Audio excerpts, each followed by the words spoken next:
Vous l'avez attendu ce test, hein? Eh bien moi aussi. Voilà, je vous fais un petit coucou comme ça avant de débuter vraiment la vidéo pour vous donner un petit peu les coulisses de ce test qui est arrivé en retard, messieurs, dames, parce que certains l'annoncent. L'attendaient comme ça au début du mois de janvier, pépé, où est le test? Eh bien voici pourquoi il est en retard. J'ai reçu ce pré-press au début du mois de décembre et j'ai commencé à travailler sur ce produit et je me suis rendu compte qu'il y avait des problèmes de connexion entre les deux écouteurs et des problèmes de connexion avec certains smartphones. Donc je me suis dit, je vais attendre un petit peu qu'il y ait des mises à jour pour pouvoir finaliser le test et autres. Et la mise à jour est tombée quand? Elle est tombée le 22 janvier, donc hier, puisque nous sommes le 23 janvier. Donc hier, la mise à jour est enfin tombée. Alléluia mes frères, qui règle tous les problèmes de connexion. J'ai vérifié, il n'y a plus de problème de connexion entre le droite, le gauche, un smartphone, donc tout va bien. Je me suis dit, allez, c'est bon, on va leur donner cette petite vidéo. Bonjour, bonjour messieurs dames et bienvenue sur ma chaîne YouTube PP World pour le test des Intra True Wireless Cambridge Audio Melomania Touch.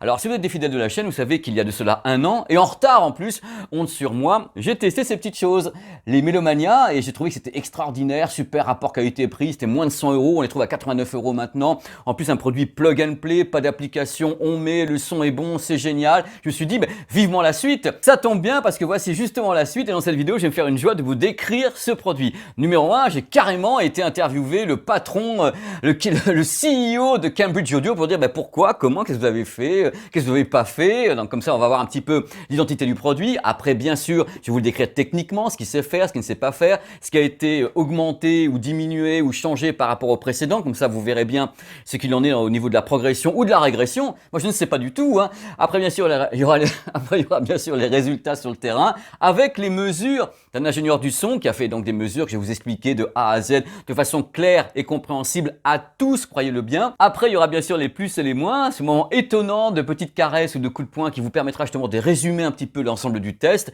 on finira avec une petite conclusion qui permettra de savoir est-ce qu'il faut garder cela, prendre cela, en prendre d'autres. Bref, c'est que du bonheur dans la maison. Allez, c'est la vidéo du dimanche. Donc on y va, on prend notre temps, enfin le vôtre surtout, je prends le vôtre. C'est parti! Et quitte à partir du bon pied, je vais commencer par planter le décor sur la personnalité des Cambridge Audio Melomania Touch par rapport à ceux que vous connaissez déjà, les Melomaniacs. J'ai demandé à James, le grand patron de Cambridge Audio, le CEO, mais alors James, bon, je sais que vous êtes content à mon avis de ce que vous avez vendu, parce que là, wow, pour une marque de Hi-Fi qui ne voulait pas en entendre parler, vous avez quand même vendu des wagons de True Wireless Cambridge à tous les fans de haute fidélité. Qu'est-ce qui n'allait peut-être pas assez bien sur ce produit pour que vous pondiez l'autre? D'abord, il m'a dit, écoutez PPG, il n'y en a pas un qui chasse l'autre, c'est pas une évolution complète, c'est un nouveau produit qu'on a voulu faire qui réglait certains problèmes qui étaient rencontrés par les gens sur les Melomania traditionnels, on va les appeler comme ça. Premier truc, c'était le confort. Le confort, c'est quand même un produit qui est assez succinct. C'est vraiment des boulettes, des balles, on mettait ça hop à l'intérieur, le confort était quand même assez moyen. Et avec les touch, on a un tout autre forme facteur, comme vous voyez à l'écran, c'est plus traditionnel dans ce que l'on entend par des True Wireless, avec une petite ailette pour maintenir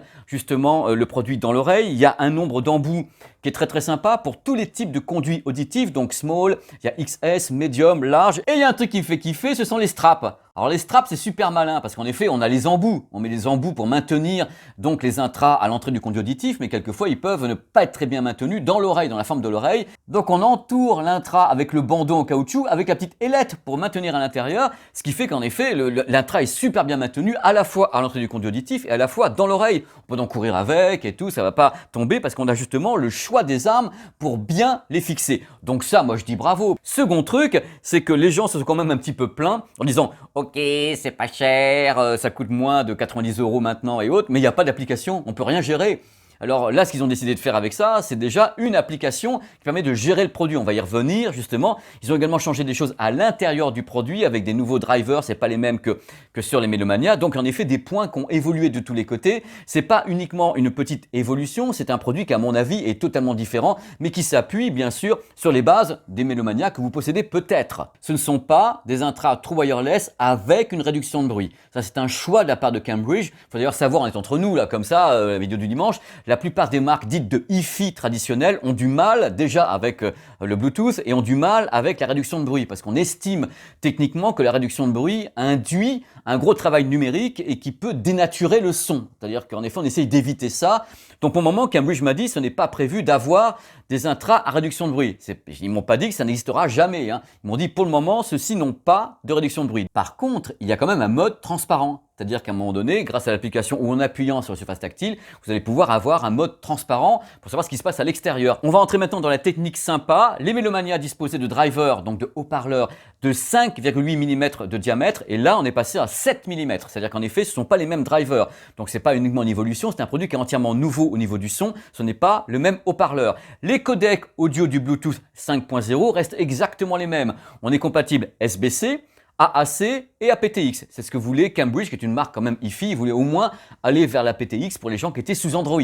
En plus du traitement audio signé Cambridge, il y a une puce Bluetooth à bord qui est extrêmement connue, extrêmement populaire dans le monde des trous wireless, la puce Qualcomm QCC3020. Alors je romps directement un suspense. En mode stéréo écoute musique, il y a bien un écouteur primaire et un écouteur secondaire. Voilà, mais on peut utiliser par exemple un des écouteurs en monophonie et mettre l'autre dans la boîte, ça va fonctionner quand même. Mais en stéréo, hop, il y en a un qui dit coucou à l'autre. Autre chose à savoir, cette puce Qualcomm QCC3020 à ma connaissance peut travailler avec deux flux séparés. C'est ce que Qualcomm appelle le True Wireless Stereo Plus, mais malheureusement, ça ne fonctionne pas avec tous les smartphones. Je ne sais pas quelles sont les conditions pour que ça fonctionne. Moi, tout ce que j'ai essayé avec mes smartphones, ça fonctionnait avec en effet un primaire et un secondaire.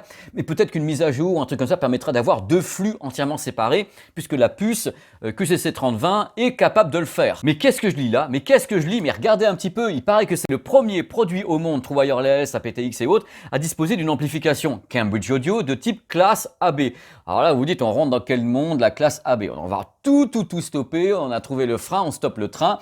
La classe AB, c'est pour les amplis Hi-Fi, enfin le matériel haute fidélité. Vous savez que Cambridge Audio est une énorme marque de Hi-Fi en Grande-Bretagne, extrêmement respectée. Ils ont beaucoup de produits en classe AB.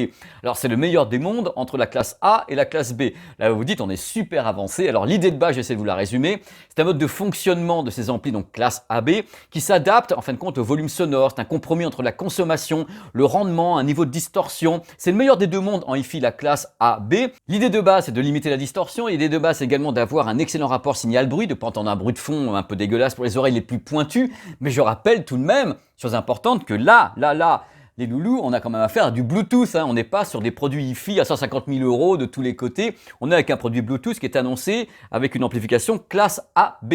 Alors, un truc à savoir, dans l'application, vous verrez tout à l'heure, on peut choisir entre le mode haute performance, donc amplification classe AB, et le mode faible performance, si je peux dire, donc faible puissance. Parce que la différence entre les deux, c'est quand vous activez le mode haute performance, donc je suppose que le cerveau va travailler un petit peu plus, donc ça consomme plus. Et le mode classique, faible puissance, on a plus d'autonomie sur la batterie. Alors tout à l'heure, je vous dirai dans la conclusion, si on entend la différence, je sais pas ce qui me prend, entre cette classe AB et le mode normal. Est-ce que ça s'entend sur un produit Bluetooth? Vous avez déjà deviné, je crois. Quand on a des trous wireless, avoir une application, c'est bien et c'est pas bien. C'est bien parce qu'on a un moyen de gestion du produit et c'est pas bien parce que quelquefois, il y a toutes les emmerdes qui vont avec. Là, l'avantage des précédents, c'est qu'il n'y avait pas d'application, donc on pluguait et hop, en avant la musique et c'était parti. Donc là, il y a l'application qui est uniquement associée au touch. Elle ne fonctionne pas avec les anciens. N'essayez pas de me faire des trucs, vous aurez rien du tout.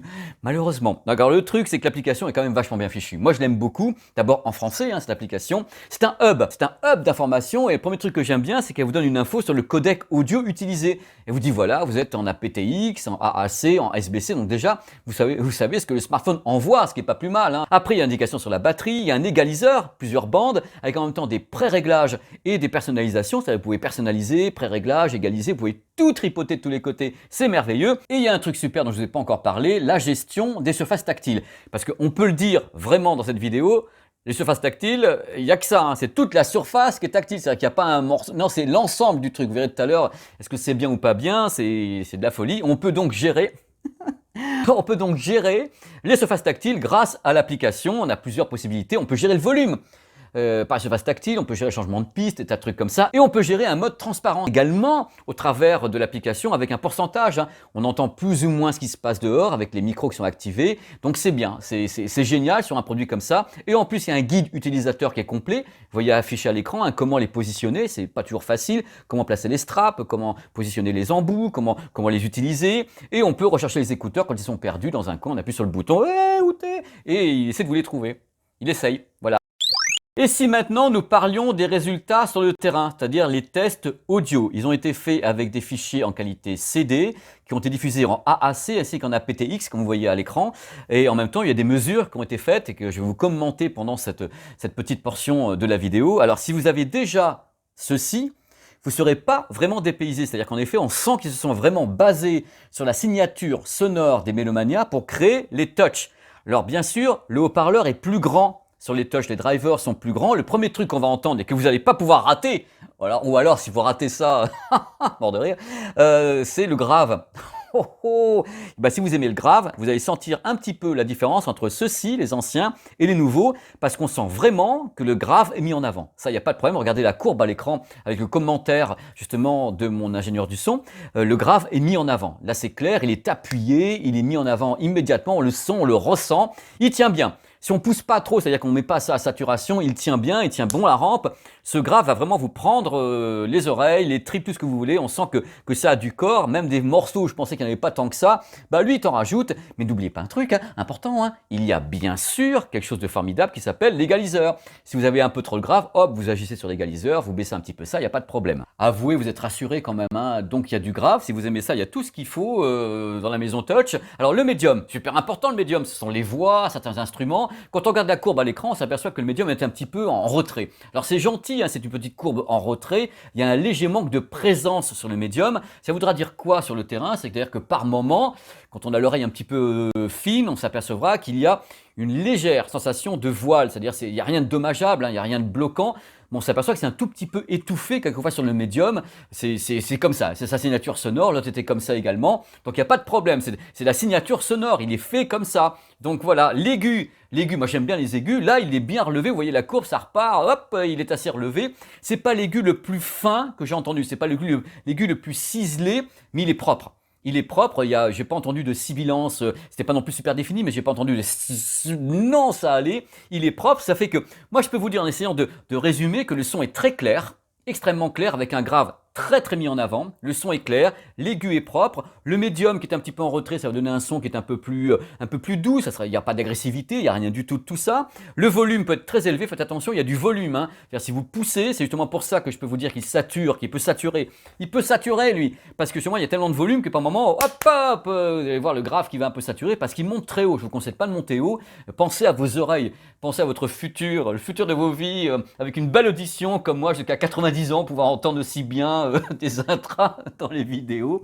Donc en effet, il y a du volume et il y a une très belle scène sonore. C'est-à-dire qu'il y a une très belle stéréo. Le mode haute performance qui, paraît-il, permet d'avoir un son hi-fi amélioré, type ampli classe AB chez Cambridge. Alors nous, on a fait les essais, on a fait en même temps les mesures. On n'a pas senti une différence drastique entre le mode haute performance et le mode pas haute performance. À vous de choisir.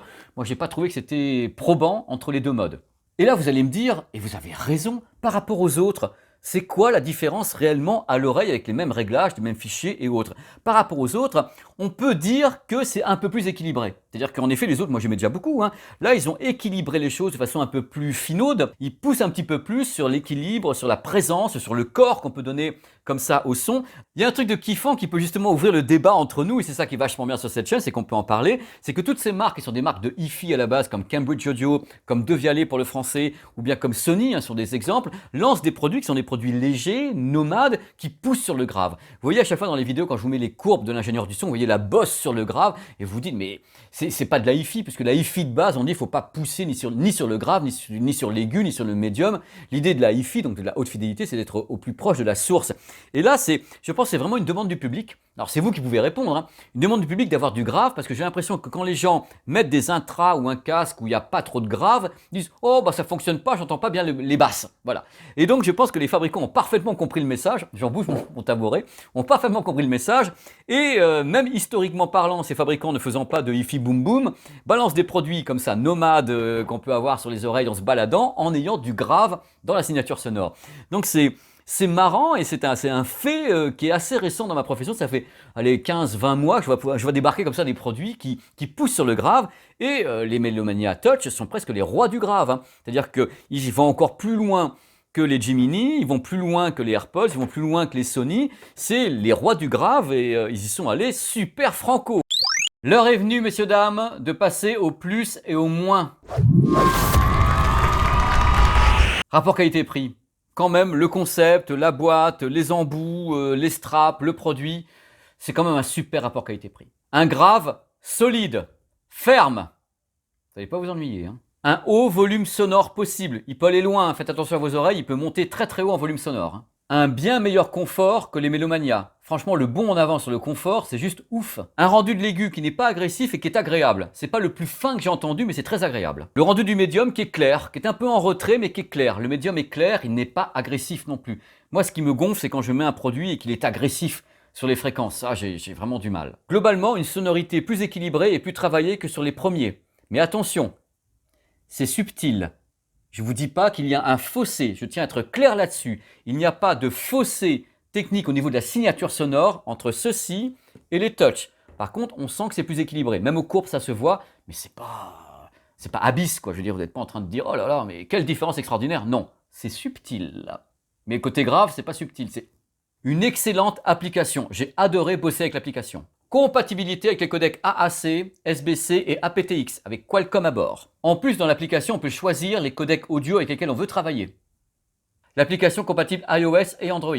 L'autonomie est pas mal du tout, hein. 5h30 d'autonomie environ avec à la fois l'aptX, à la fois un haut volume et le mode haute performance. Donc au max, hein. Sinon on va vers 7-8 heures sans aucun problème. Et avec le boîtier, si on est vraiment économe, on peut arriver à 45 heures, 50 heures. Voilà. Le contrôle du volume directement sur la surface tactile, ça c'est bien. Pas la peine d'aller sur le smartphone, on contrôle comme ça au doigt. Si on met les bons embouts, on a une bonne isolation passive. Attention, mettez les bons embouts, sinon vous n'aurez pas et le bon son et vous n'aurez pas la bonne isolation passive. N'hésitez pas à choisir et bien placer les straps aussi pour bien que ça soit dans l'oreille. Il y a beaucoup de volume sonore, c'est un piège en même temps parce que ça permet d'aller très très loin et peut-être de bousiller les oreilles, mais on peut aller très loin. Donc c'est bien, on a de la marge. Trop, je sais pas, ça vous de voir. Captation correcte des voix sur les appels téléphoniques. C'est pas le grand soir, hein. Si vous avez du bruit dans la rue ou des bus ou klaxon, machin, moto, ça sera un peu compliqué. Mais globalement, c'est assez clair. Le mode transparent fonctionne pas mal et en plus on peut le gérer avec l'application en pourcentage, voilà, plus ou moins de mode transparent. À vrai dire, quand on a le mode transparent, on dit mais il lui manque que la réduction de bruit.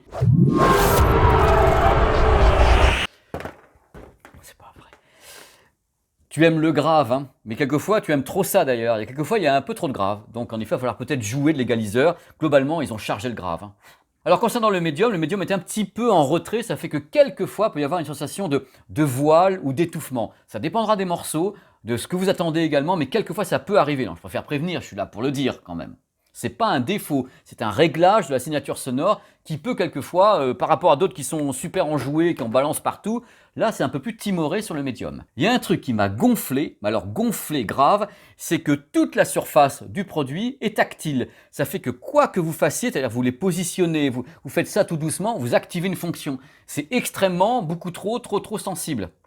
L'appairage, c'est quand même quelquefois un peu capricieux. Une fois que c'est fait, mais j'ai eu des problèmes d'appairage un peu capricieux suivant les smartphones. Mais on y arrive toujours, hein. À ma connaissance, il y a en effet un primaire et un secondaire. Dans l'écoute de la musique, hein, en stéréo, il y en a un qui donne ses ordres à l'autre. On peut dire que quelquefois, j'ai eu quelques petites latences entre l'ordre donné par le primaire au secondaire. Ça a été léger, mais voilà, on appuyait, hop, le son montait un petit peu plus tard, légèrement, hein, plus tard sur le secondaire. Le mode transparent est super sympa, il fonctionne très bien, mais il y a un petit peu de souffle. Ça fait un peu léger, hein. Il n'y a pas de Bluetooth multipoint. Voilà. On peut débattre ensemble de ce que je vais dire maintenant, mais je pense que dans les mois, on peut mettre un truc qui me paraît évident. Je pense que le public, donc vous, hein, à la base, vous attendez de ce type de produit à ce qu'il y ait une réduction de bruit intégrée. Quand il n'y a pas la réduction de bruit, il y a une petite quand même, soit une méfiance, soit on n'a pas tellement envie, comme ici les Google Pixel Buds qui n'ont pas de réduction de bruit non plus. Celui-ci n'a pas de réduction de bruit, on se dit voilà, ça coûte 150, 140 euros, à 50 euros de plus, voire moins que le prix de celui-ci. On a des modèles avec réduction de bruit, donc il faut arriver à justifier les choses actuellement. Et je pense que peut-être, si Cambridge continue comme ça les intras, ils seront forcés, obligés de balancer un produit avec réduction de bruit, hein, qu'ils aient envie ou pas. Donc je ne sais pas ce que vous en pensez, mais je pense que l'avenir va vers la réduction de bruit sur tous ces produits donc légers, true wireless. Les gens attendent ça maintenant, je le pense. Donc il y a toujours un risque de lancer un produit, même d'une marque hi-fi, qui ne le ferait pas. On en parle ensemble, quand vous voulez. Voilà, j'ai tenté de faire au mieux pour vous donner la personnalité de ce produit, donc les Touch, qui à mon avis n'a pas du tout été conçu pour tuer les mélomanias de base, hein, c'est-à-dire que c'est un produit complémentaire. Il y a des gens qui adorent le plug and play comme ça, hop, plug and play. C'est pas le produit le plus sexy du monde, hein, mais c'est un produit super sympa parce qu'il n'y a pas d'application, on le branche, on envoie la musique, il n'y a pas de problème là-dessus. Il y a des petits boutons poussoirs comme ça, on peut faire ce qu'on veut avec, mettre on-off. Tandis que là, c'est un produit différent, c'est un produit qui va plus loin, qui est différent dans sa structure, son architecture, son form factor, une application. Donc vraiment, c'est pour les gens qui veulent aller plus loin que le simple plug and play. C'est comme ça que je le vois. Donc après, est-ce que les gens connaissent suffisamment Cambridge pour que ça marche autant que les Mélomania, un produit qui coûte 140 euros, qui s'approche des modèles qui coûtent 190, qui ont une réduction de bruit? Là, l'avenir dira. Dans tous les cas, moi j'étais super content de faire cette vidéo avec tous mes petits produits. Moi je suis comme un gamin avec tous mes intras et autres. Donc merci d'avoir regardé. J'ai fait long comme toujours, hein, mais c'est moi et c'est la vidéo du dimanche, on est là pour parler ensemble. J'ai plein de vidéos de prévues, bien sûr. Il y a les tests des Samsung Buds Pro qui arrivent. Il sera tout à fait particulier celui-ci parce que je vais le tourner de façon particulière. Ça me fait kiffer par avance, mais ça va me demander beaucoup de moyens techniques, de montage surtout pour pouvoir le faire comme je l'ai dans la tête. Il y a plein de trucs qui arrivent au niveau des téléviseurs. Il y a des casques qui vont arriver en test. Il y a des billets d'humeur. Il y aura des tas de trucs que je suis en train de prévoir sur la chaîne et ça me fait super plaisir. Dans tous les cas que vous soyez là et voilà. N'oubliez pas une petite chose pour finir, si vous êtes sur PC par exemple, vous avez une barre de recherche sur la chaîne qui vous permet de choisir comme ça, chercher une marque, une référence produit, un voyage, comme ça vous avez toutes les vidéos qui apparaissent et c'est super simple. Voilà, je vous dis à très très vite sur cette chaîne YouTube et portez-vous bien. Il y a plein de trucs qui vont sortir en 2021, ça va faire de la vidéo ça. Hein. Allez, à très vite, à bientôt, allez, ciao.